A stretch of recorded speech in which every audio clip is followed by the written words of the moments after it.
Mengapa banyak sekali pihak asing yang selalu ingin mencampur tangani masa depan Papua, oleh karena memang Papua itu amat sangat kaya raya.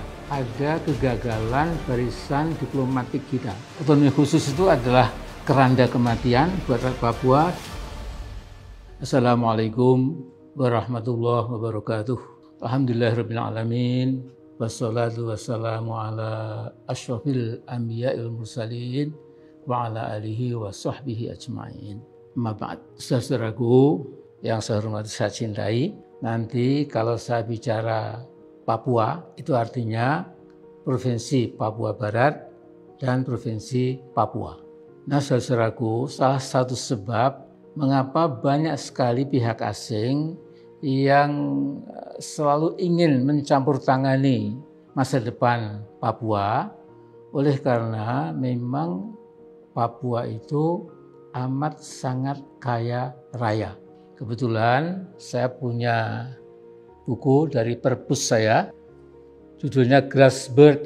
Ini ditulis oleh George Milley. Kebetulan George Milley ini sekolahnya sama dengan saya dulu. Jadi Notre Dame ya, di South Bend. Saya tahun 74 selesai, dia baru selesai 75. Cuma tentu beda bidangnya. Nah, George Milley ini mengatakan dalam buku ini, ya, saya kutip ya, bahwa cadangan emas di Grasberg adalah cadangan emas terbesar di muka bumi dan telah dinikmati sepenuhnya oleh Freeport-McMoRan, perusahaan tambang Amerika Serikat, dan telah mengeruk emas perak tambang kita sejak tahun 1967 sampai detik ini, sampai sekarang ini. Kebetulan juga ada dua buku lain di perpus saya, ini lebih besar lagi ya, judulnya The Ecology of Papua. Ya. Nah, ini 2 jilid, 1.500 halaman lebih. Ini berisi tentang ini bunga rampai ya, dari para ahli di bidang masing-masing ya, yang menulis tentang aneka sumber daya alam Papua, kekayaan flora dan faunanya, sistem pertanian di Papua, ya, dan sejarah berbagai suku di sana, sejarah sosio-kulturalnya, geologi tektonik, dan lain sebagainya. Ya. Jadi saya tidak membaca semuanya, saya nggak boleh bohong ya, tapi saya secara speed reading baca beberapa bab yang saya tertarik. Memang Papua itu luar biasa, amat sangat kaya.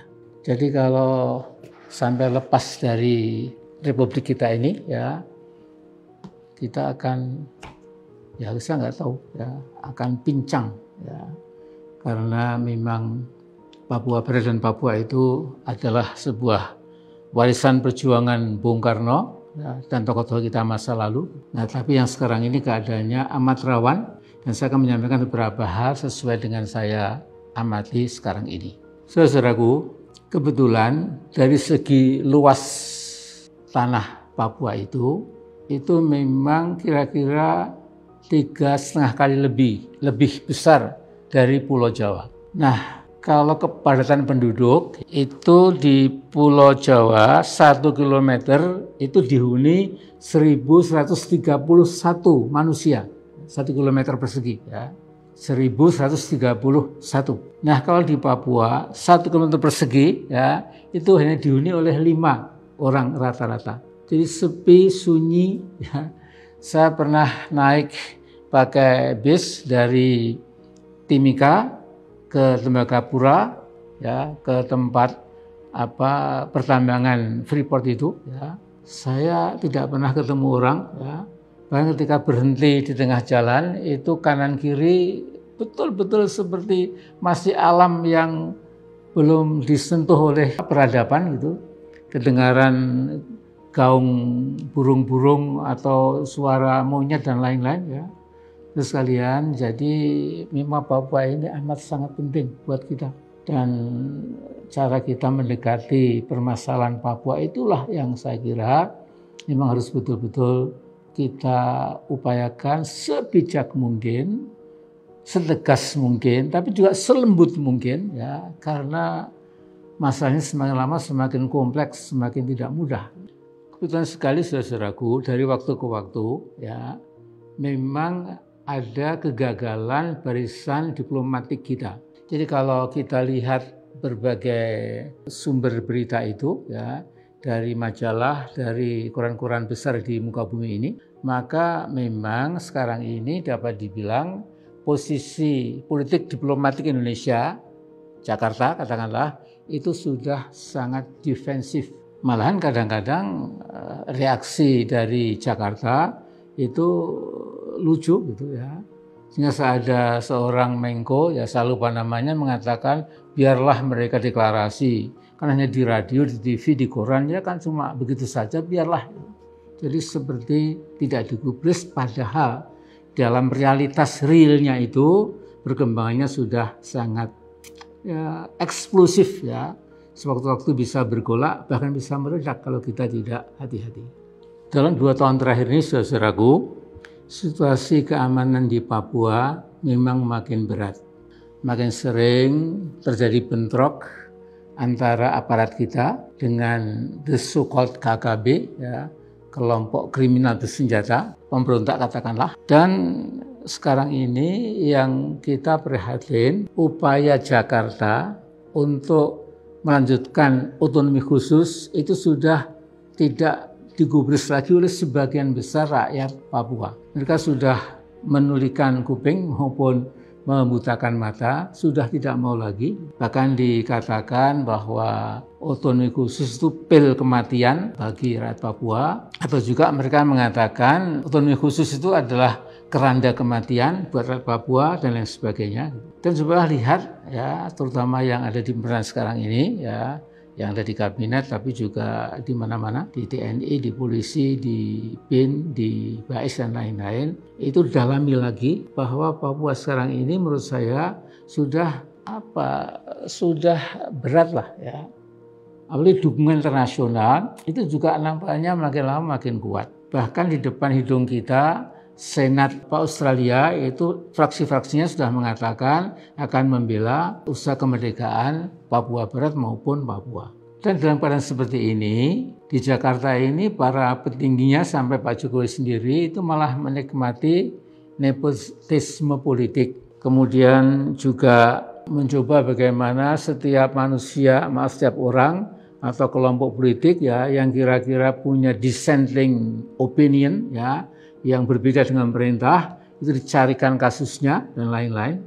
Dan pendek kata, sekarang ini Jakarta itu pikirannya ke Papua, itu saya kira tidak full, hanya samben saja, tidak sungguh-sungguh ya, karena terpukau keadaan di Jakarta ini, sehingga misalnya saja bagaimana usaha pemerintah supaya tidak ada pilkada kecuali besok serentak tahun 2024 dan lain-lain yang jelas akan semakin merepotkan kita ya. Dan segala macam hal yang sudah kita lihat di permukaan politik nasional itu, memang Papua itu sepertinya kurang dihiraukan. Memang ya kadangkala terekspos bahwa telah dibangun jalan infrastruktur di Papua sekian kilometer dan lain-lain, tapi saya kira cara melihatnya ya, kalau memang pemerintah Jakarta itu berhasil meredakan suasana ketegangan, berhasil meyakinkan para tokoh Papua itu tidak usah lagi minta referendum, kemudian betul-betul merasa aman, merasa nyaman ya, merasa betul-betul ya dihargai di rumah NKRI ini, ada kata betul-betul tentu tidak seperti sekarang ini keadaannya itu. Jadi saudaraku, yang kelihatan di permukaan kan drive atau dorongan, niatan untuk lepas dari republik ini kan semakin kelihatan. Nah, jadi saya kira tim kepresidenan juga jangan malas baca ya, tapi tolong deh dibuka semua itu. Dibuka berbagai website, berbagai jurnal, berbagai telaah-telaah yang kritis itu, karena kita tidak boleh mengentengkan seolah-olah everything is normal, tidak ada yang perlu ditakutkan dan lain sebagainya ya. Terus sekalian, nah sementara itu saat ada sedikit masukan mungkin kelihatan sepele, tapi menurut saya itu penting sekali. Jadi saya baca di medsos 12 Februari ini, itu TNI akan memberangkatkan Satgas Pemukul Batalion Infanteri Yonif 315 Garuda siap, dan anehnya Satgas Pemukul itu dijuluki sebagai pasukan setan. Maaf ini Pak Brigjen Arif yang saya hormati ya. Jadi kata setan atau asyaiton dalam Al-Quran itu memang makhluk yang mengerikan, dan sampai hari kiamat itu memang musuh yang paling nampak, musuh yang paling menyesatkan bagi umat manusia. Sehingga dalam surat Qasas ayat 15 itu Allah berfirman, innahu aduwwum mudhillum mubin. Ya, sesungguhnya setan itu adalah makhluk yang jadi musuhmu, yang betul-betul menyesatkanmu dan betul-betul nyata buat kamu. Nah, jadi di sini saya juga lantas ingat mengapa dulu Pak Wiranto, sahabat saya dekat dengan beliau sejak dulu ya. Jadi saya jadi ingat dulu Pak Wiranto juga pernah kepleset ya. Kepleset ini semua orang bisa, saya, Pak Wiranto, Mas Brigadir Jenderal Arif maupun siapapun ya, Pak Jokowi semuanya bisa kepleset. Tapi misalnya waktu itu seingat saya Pak Wiranto pernah mengatakan kita bisa mencontoh setan. Kegigihan setan patut dicontoh. Kemudian meminta kader partainya supaya meniru kegigihan setan. Kemudian juga kegigihan setan perlu ditiru untuk menangkan pemilu dan lain-lain. Nah, jadi ini kita jadikan sejarah saja itu. Sekarang kita menatap ke depan. Yang penting masalah Papua sudah demikian semrawut dan agak sulit sekarang ini, tapi tetap selalu ada pemecahan. Saya tidak akan menggurui ya, tapi saya yakin di dalam pemerintah ada ahli-ahli mengenai Papua. Juga teman-teman di LIPI banyak para ahli mengenai Papua, jadi minta supaya itu dikonsultasikan. Karena kalau kita tidak pernah berpikir kreatif ya, bagaimana cara mencari pemecahan Papua, brand Papua itu, maka kita bisa kecewa di belakang hari. Jadi kita sebenarnya berlomba dengan waktu yang mudah-mudahan bisa kita temukan. Yang penting selama itu kita rendah diri, rendah hati, kita bertawakal kepada Allah dan kita juga bertakarub kepadanya. Saya kira ini masukan saya. Assalamualaikum warahmatullahi wabarakatuh.